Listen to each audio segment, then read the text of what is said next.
Mean राशि वाले मेरे मित्रों, आज का यह वीडियो आपके जीवन का सबसे सुंदर, सबसे ज्ञानवर्धक और आपके जीवन को बदलने की शक्ति रखने वाला वीडियो होने जा रहा है। जी हाँ दोस्तों, जिसने भी आज का वीडियो मिस कर दिया या पूरा नहीं देखा, अधूरा देखा, हम गारंटी से कहते हैं कि उससे ज़्यादा दुर्भाग्यशाली इंसान इस धरती पर नहीं होगा। क्योंकि दोस्तों, इस वीडियो में हमने आपको जो विद्या बताई है वह विद्या कोई साधारण विद्या नहीं है। लोग बहुत सारा, ढेर सारा रुपए चार्ज करते हैं तब ऐसी गुप्त विद्याओं की जानकारी देते हैं। हम खुले आम आपको इस विद्या के बारे में बताने जा रहे हैं।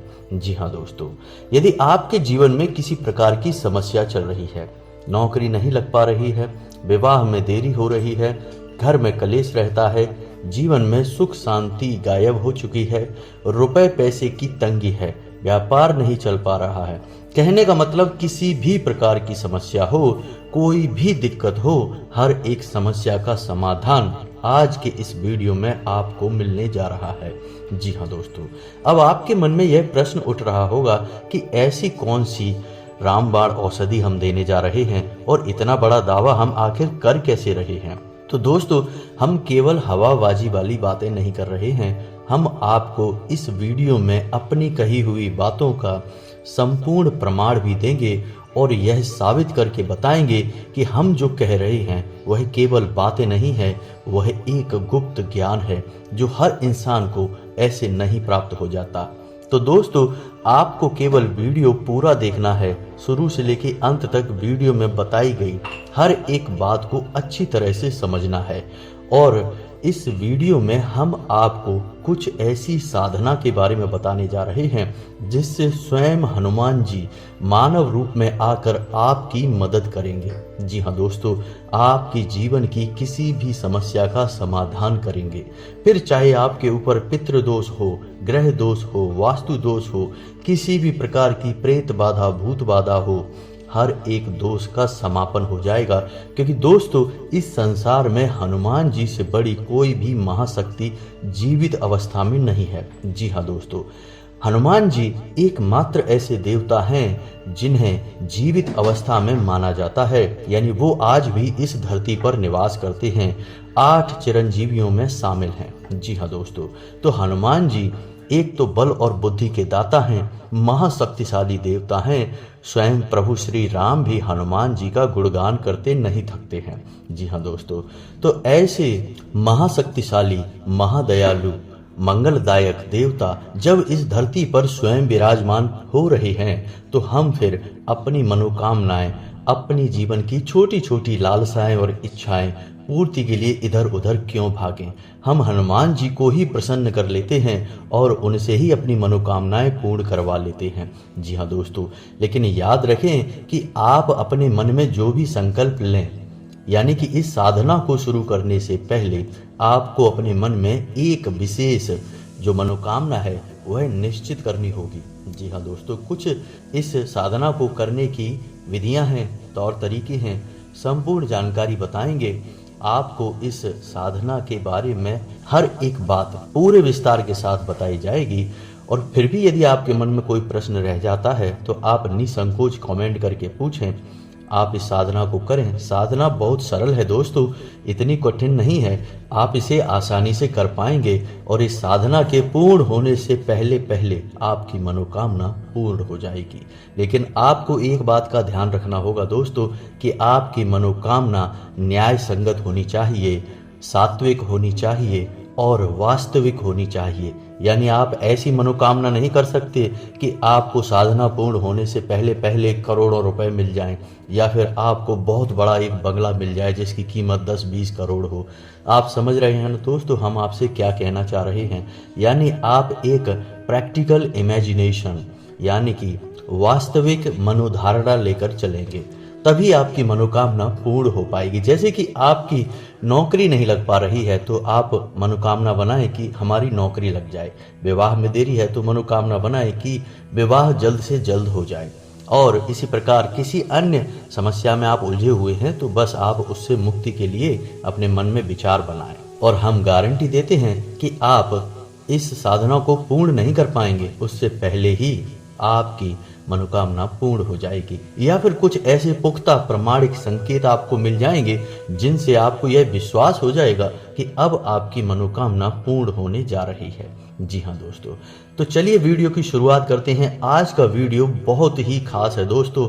आपसे हमारा निवेदन है कि इस वीडियो को पूरा जरूर देखना, तभी आप इस वीडियो से न्याय कर पाएंगे, क्योंकि दोस्तों हम आपके लिए बहुत मेहनत करते हैं और सर्वोत्तम से सर्वोत्तम ज्ञान लाने की कोशिश करते हैं ताकि आपके जीवन में प्रमाणिक बदलाव आए।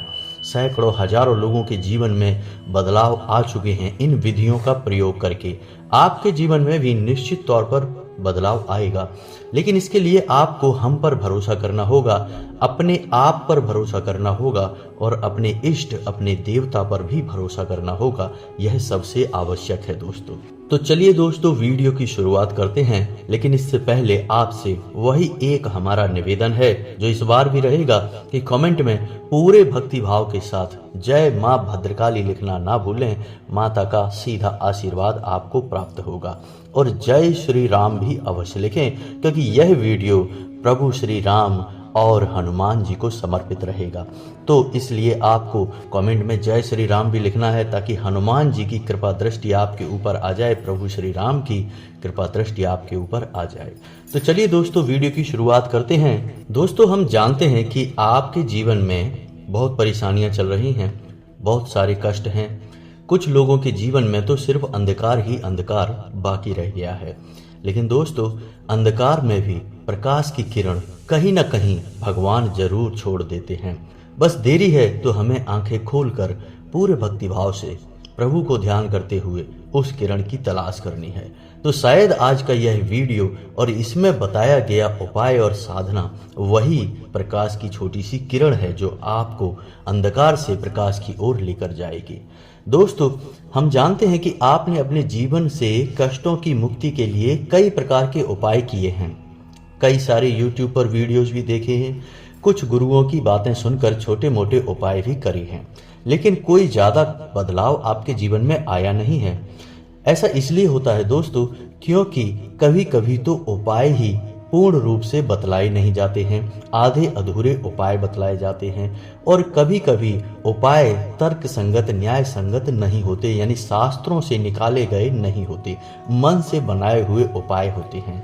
इस वजह से वे उपाय सीधे तौर पर हमारे देवता को समर्पित नहीं हो पाते हैं, इसलिए हमारी इच्छाएं भी पूर्ण नहीं हो पाती हैं। ऐसे में होता यह है कि साधक सच्चे मन से उपाय कर रहा है, उसे कोई परिणाम प्राप्त नहीं हो रहा है, तो धीरे धीरे उसकी आस्था उसके भगवान में, उसके धर्म में क्षीण होने लगती है। उसे ऐसा लगता है कि शायद भगवान ही उसके जीवन में कष्ट दे रहे हैं, उसे परेशानियों से निकालना नहीं चाह रहे हैं। इस वजह से उसे उपाय का कोई लाभ नहीं मिल रहा, पूजा पाठ का कोई लाभ नहीं मिल रहा, वह तो कोई गलत कार्य नहीं कर रहा, फिर भी उसे इतनी परेशानियां क्यों हो रही हैं? शायद भगवान ही उसके पीछे पड़े हुए हैं। लेकिन दोस्तों ऐसा कुछ भी नहीं है। यदि आप सही तरह से उपाय जान लें, संपूर्ण उपाय पूरी विधि विधान के साथ लागू करें, तो आपके जीवन में बदलाव निश्चित ही आएंगे। इसे आप ऐसे समझ सकते हैं कि यदि आप किसी अच्छे डॉक्टर के द्वारा बताई गई दवा को भी ठीक तरह से उपयोग नहीं करेंगे, यानी सही समय पर सही दवाई नहीं लेंगे, उल्टी सीधी दवाइयाँ खाएंगे, तो बेशक वही दवाइयाँ होंगी लेकिन आपके ऊपर उनका प्रभाव उतना अच्छा नहीं होगा जितना कि सही नियम संयम से ली गई दवाइयों का होता। तो वैसा ही कुछ आपके जीवन में भी हो रहा है। तो दोस्तों आज का यह वीडियो हनुमान जी को समर्पित है। हनुमान जी के सिद्धि के लिए, कार्य सिद्धि के लिए।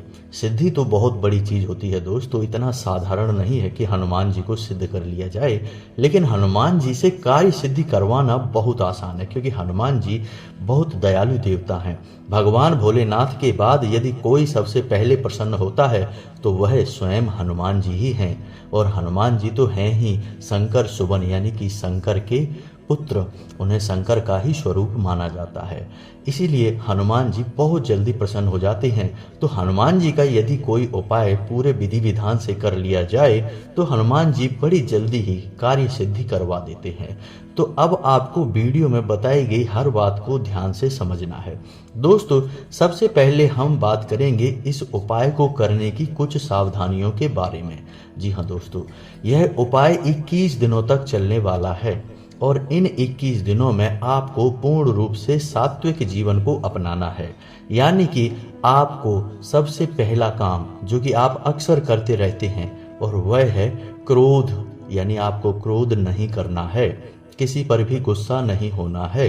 यदि वातावरण बन रहा है ऐसा जिसमें आपको क्रोध आ सकता है तो आप उस वातावरण को छोड़ दें, उस चर्चा को छोड़ दें, उस समय को ही टाल दें। लेकिन आपको क्रोध नहीं करना है, क्योंकि क्रोध करने से साधनाएं भंग हो जाती हैं। जी हाँ दोस्तों, दूसरा कि आपको पूर्ण ब्रह्मचर्य का पालन करना होगा। जी हाँ दोस्तों, हनुमान जी स्वयं बाल ब्रह्मचारी हैं, तो उनकी साधना में, उनके उपाय में ब्रह्मचर्य अत्यंत आवश्यक है। जी हाँ दोस्तों, मनसा वाचा कर्मणा, यानी कि तीनों भाव से ब्रह्मचर्य होगा। ब्रह्मचर्य का मतलब केवल यही नहीं है दोस्तों कि हम किसी के साथ संसर्ग नहीं करेंगे। ब्रह्मचर्य का मतलब होता है कि हम किसी के लिए बुरा नहीं सोचेंगे, पूर्ण रूप से सकारात्मक रहेंगे, ईश्वर का ध्यान करेंगे और सादा जीवन और सिंपल विचारधारा को अपने मन में बनाकर रखेंगे। यही ब्रह्मचर्य है दोस्तों, यानी ब्रह्म का आचरण ही ब्रह्मचर्य है दोस्तों। तो यह तो ब्रह्मचर्य की बात हो गई। तीसरा कि आपको अपने खान पान पर भी विशेष ध्यान देना है। आपका खान पान बहुत ही सात्विक होना चाहिए, यहाँ तक कि लहसुन और प्याज का प्रयोग भी आपके भोजन में 21 दिनों तक नहीं होगा। यह विशेष तौर से आपको ध्यान रखना है। आप यदि गलत खान पान करेंगे तो आपकी साधना खंडित हो जाएगी, पूर्ण होगी ही नहीं। जी हाँ दोस्तों, तो आपको अपने खान पान पर विशेष ध्यान देना है और हो सके तो जमीन पर शयन करें, यानी कि जितने दिनों तक आपकी यह साधना चलेगी आप जमीन पर सोएं। यदि नहीं हो सकता है तो कोई बात नहीं है, आप बिस्तर पर भी सो सकते हैं, लेकिन आपको शुद्धता का विशेष ख्याल रखना होगा। बिस्तर साफ सुथरा होना चाहिए, उस पर बिछाए गए कपड़े, बेडशीट वगैरह साफ सुथरी धुली हुई होनी चाहिए, रोज धुली जानी चाहिए दोस्तों। तो यह तो थी कुछ सावधानियां जो आपको इस उपाय के दौरान करनी है। इसे उपाय कम साधना अधिक कहेंगे दोस्तों, क्योंकि उपाय तो छोटे होते हैं, 1-2 बार करके चल जाते हैं, लेकिन यह साधना है जो लंबे समय तक चलेगी। 21 दिनों की साधना है दोस्तों। अब हम आपको एक बात और बताना चाहेंगे कि आप किसी भी छोटे मोटे प्रयोजन के लिए इस साधना को ना करें। जब तक आपके मन में गहरा संकल्प का भाव ना हो तब तक इस साधना को ना करें, क्योंकि साधना खंडित होने से बेहतर है कि करें ही ना। जी हाँ दोस्तों, तो यदि आपको सचमुच में भगवान की मदद की आवश्यकता है, आपकी तकलीफें पीड़ाएं बहुत अधिक हैं, तभी आप इस साधना में आगे बढ़ें और इस साधना में बताई गई सावधानियों को विशेष तौर से ध्यान में रखें दोस्तों। अब ध्यान से सुनिए कि आपको यह साधना कैसे शुरू करनी है। असल में इस साधना के 2 चरण रहेंगे दोस्तों। एक चरण जो कि मंदिर में होगा और दूसरा चरण जो कि आपके घर में होगा। तो अब आप जिस मंदिर में जाएंगे जहां यह साधना का एक चरण होगा, उस मंदिर में हनुमान जी की मूर्ति दक्षिण मुखी होनी चाहिए। जी हाँ दोस्तों, हनुमान जी का एक नाम दक्षिण मुखाय भी है। तो हनुमान जी का मुख दक्षिण दिशा की ओर होना चाहिए, ऐसे मंदिर में ही आपको जाना है। ठीक है दोस्तों। दूसरा कि आपको जो घर पर एक भाग इस साधना का पूर्ण होगा वह सुबह सुबह करना है। जी हाँ दोस्तों, रात्रि में ना करें, दिन के किसी भी समय में ना करें। तो चलिए दोस्तों, अब शुरुआत करते हैं और आपको बताते हैं कि इस साधना को करना कैसे है। साधना को शुरू करने का दिन मंगलवार का होगा। आप किसी भी मंगलवार से इस साधना की शुरुआत कर सकते हैं। आपको मंगलवार के दिन सुबह सवेरे सूर्य उदय होने के बाद, स्नान करने के बाद संपूर्ण विधि विधान से तैयार होना है। यानी कि आपको जितना हो सके उतना लाल वस्त्र पहनने हैं, लाल आसन का प्रयोग करना है, लाल प्रसाद का ही प्रयोग करना है। जी हाँ दोस्तों, आप कोई लाल रंग का लड्डू या कोई मिठाई या फिर कोई फल का प्रयोग कर सकते हैं। अब आपको आसन बिछाकर बैठना है। आपको आसन ऐसा बिछाना है कि आपका मुख उत्तर दिशा की ओर हो और आपके सामने जो चौकी लगेगी, यानी कि जो आसन आप लगाएंगे जिस पे हनुमान जी की मूर्ति या फोटो रखेंगे, उसका मुख दक्षिण दिशा की ओर हो। आपको आसन लगाकर बैठना है और हनुमान जी को पुष्प अर्पित करना है, पूजा पाठ करनी है, विधि विधान के साथ करनी है, उन्हें भोग लगाना है और उसके बाद हनुमान चालीसा का पाठ शुरू करना है। याद रखना है आपको कि हनुमान चालीसा का पाठ आपको 7 बार करना होगा। जी हाँ दोस्तों, हनुमान चालीसा में स्वयं ही लिखा है कि जो 7 बार पाठ कर कोई छूटे बंद महासुख हुई, यानी आपको 7 बार हनुमान चालीसा का पाठ करना है। और उसके बाद जब आपका पाठ समाप्त हो जाए तो आपको एक बार बजरंग बाण का पाठ करना है। जी हाँ दोस्तों, बजरंग बाण में भी आपको ध्यान देने वाली कुछ बातें रहेंगी दोस्तों, जो कि आपको कोई नहीं बताएगा दोस्तों, लेकिन हम आपको बता रहे हैं, क्योंकि ज्ञान यदि अधूरा रहा तो वह बहुत ज़्यादा खतरनाक होता है। तो जब आप बजरंग बाण पढ़ेंगे तो आप उसमें देखेंगे कि हनुमान जी को शपथ दी जा रही है प्रभु श्री राम की, यानी कि एक भक्त को उसके भगवान की शपथ दी जा रही है। और किस लिए दे रहे हैं आप? कि आपके काम बन जाएं, यानी आप निज स्वार्थ के लिए हनुमान जी को कसम देकर मजबूर कर रहे हैं कि वे आएं और आपकी कार्यों की पूर्ति करें। तो अब ऐसे में आप जब बजरंग बाण पढ़ेंगे तो जितनी बार भी हनुमान जी को आप शपथ देंगे उतनी बार आपको कान पकड़कर मन ही मन माफी का भाव भी रखना होगा। जी हाँ दोस्तों, क्योंकि हम शपथ दे अवश्य रहे हैं, लेकिन हम हनुमान जी के मान का, हनुमान जी के सम्मान का पूरा ख्याल भी रख रहे हैं। ऐसा हमें अवश्य करना होगा दोस्तों, अन्यथा बजरंग बाण के दुष्परिणाम भी बहुत भयंकर होते हैं, क्योंकि आप हनुमान जी को शपथ दे रहे हैं दोस्तों। और यह कोई छोटी बात नहीं है। तो आपको अपने मन के भाव रखने हैं, कान पकड़कर उनसे माफी का भाव भी रखना है और बजरंग बाण का पाठ करना है। इसके बाद अब आपका साधना का भाग शुरू होगा। यह तो आपकी साधारण सी पूजा पाठ थी। अब आपकी साधना का भाव शुरू होगा। आपको अपने दाहिने हाथ की अंजलि में जल लेना है और जल लेकर हनुमान जी की फोटो के सामने यह संकल्प करना है कि हे प्रभु श्री हनुमान जी, आप हमारी अमुक यानी इस मनोकामना की पूर्ति के लिए प्रयास करें, हमारी मनोकामना पूर्ति करें। हम आपके लिए अपनी मनोकामना पूर्ण हेतु यह संकल्प लेते हैं कि 21 दिनों तक इस तरह की साधना, यानी कि यह साधना पूर्ण अवश्य करेंगे। और आपसे भी हम यह उम्मीद करते हैं कि हमारी साधना पूर्ण होने तक आप हमारी मनोकामना पूर्ण करेंगे और हमारी साधना को स्वीकार करेंगे। इस तरह का आपको संकल्प लेना है दोस्तों, क्योंकि यदि आपने संकल्प नहीं लिया और साधना कर डाली तो साधना का कोई प्रभाव नहीं रहेगा, क्योंकि संकल्प हमारे हिंदू धर्म में बहुत अधिक महत्व रखता है। संकल्प की शक्ति का बहुत बड़ा प्रभाव है। तो आपको संकल्प तो लेना ही है। यह आपको पहले दिन करना है, रोज रोज नहीं करना है दोस्तों।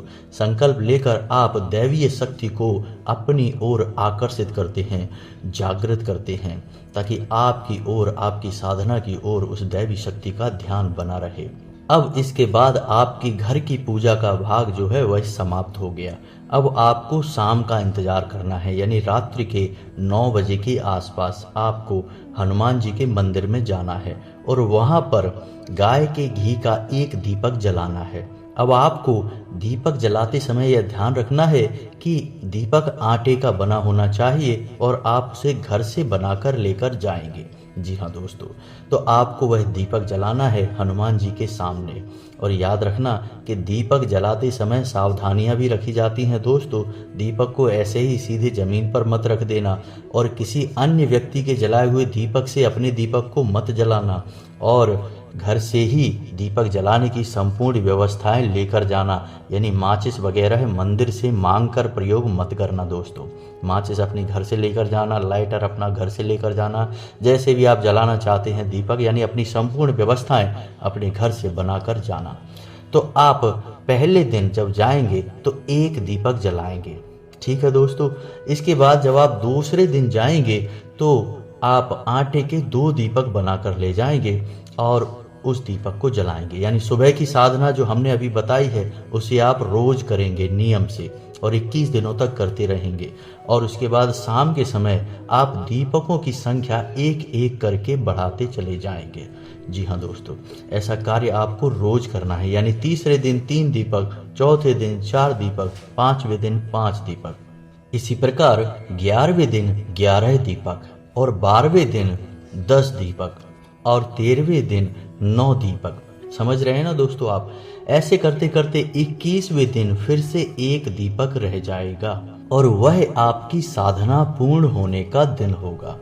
हम उम्मीद करेंगे कि इससे पहले पहले आपकी यह जो मनोकामना है पूर्ण हो जाएगी। लेकिन दोस्तों अभी ध्यान रखना, अभी आपकी साधना का भाग पूरा नहीं हुआ है। जब आप हनुमान जी के मंदिर जाएंगे, दीपक जलाएंगे, तो आपको एक पाठ वहां पर और करना है। और वह पाठ क्या है? वह है श्री हनुमान कवच का पाठ। जी हाँ दोस्तों, श्री हनुमान कवच बहुत ही शक्तिशाली है। अब इसके बारे में आप सुनेंगे तो आप भी रोमांचित हो उठेंगे दोस्तों। जी हाँ दोस्तों, आप हनुमान चालीसा पढ़ते हैं या फिर तुलसीकृत रामायण पढ़ते हैं, उसे श्री गोस्वामी तुलसीदास जी ने रचित किया था।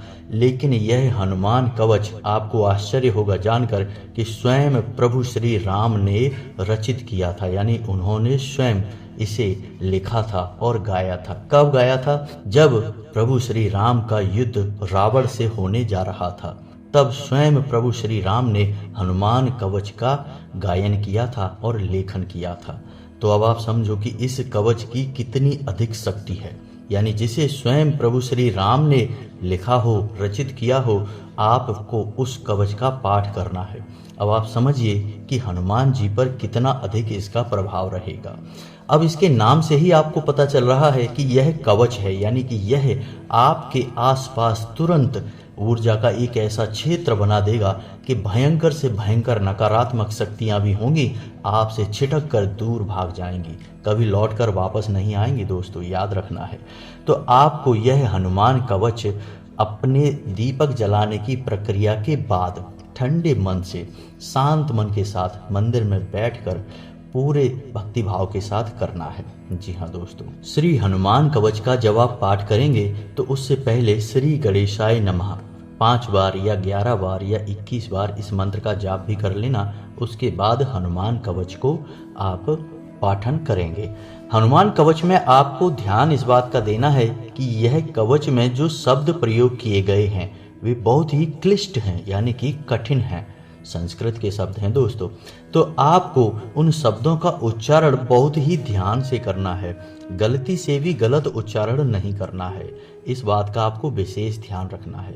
हम गारंटी देते हैं कि आप जब हनुमान कवच पूरे भक्ति भाव के साथ पढ़ रहे होंगे तो निश्चित ही आपके रोंगटे खड़े हो जाएंगे, क्योंकि आप हनुमान जी की स्पष्ट शक्ति का अनुभव स्वयं करेंगे दोस्तों। और आप इस भाव के साथ करें कि हनुमान जी आप पर नज़र बनाए हुए हैं, अब हनुमान जी आपसे प्रसन्न हो रहे हैं। जी हाँ दोस्तों, आप यकीन मानिए कि इस साधना को करने से कई लोगों को लाभ प्राप्त हुआ है, तभी हम आपको बताने जा रहे हैं। और यह साधना पूर्ण रूप से शास्त्रीय पद्धति पर आधारित है। इस साधना को आपको पूरे भक्ति भाव के साथ करना है और आप इस साधना को करें। इसके बाद जो आप परिणाम महसूस करें उन्हें आप कमेंट करके अवश्य बताना दोस्तों। यदि आपको इस वीडियो में दी गई जानकारी से संबंधित कोई प्रश्न मन में आ रहा है, आप कमेंट करके पूछें, निसंकोच प्रश्न पूछें। हम आपको आपके हर एक प्रश्न का सही जवाब देंगे। हम आपके हर एक कमेंट को पढ़ेंगे। जी हाँ दोस्तों, वीडियो के अंत में हम फिर भी वही बात कहेंगे जो हमने वीडियो की शुरुआत में की थी कि बड़े दुर्भाग्यशाली होंगे वो लोग जो इस वीडियो को मिस कर गए या इस वीडियो को नहीं देख पाए, क्योंकि इस वीडियो में बहुत सूक्ष्म और बहुत ही शक्तिशाली ज्ञान का और विद्या का वर्णन किया गया है। तो चलिए दोस्तों, आज का वीडियो समाप्त करते हैं। कमेंट में पूरे भक्ति भाव के साथ जय श्री राम, जय माँ भद्रकाली अवश्य लिखें। माता की सीधी कृपा, सीधा आशीर्वाद आपको प्राप्त होगा। हनुमान जी की कृपा दृष्टि आपके ऊपर अवश्य बनी रहेगी। मिलते हैं अगले ज्ञानवर्धक वीडियो में, तब तक के लिए धन्यवाद।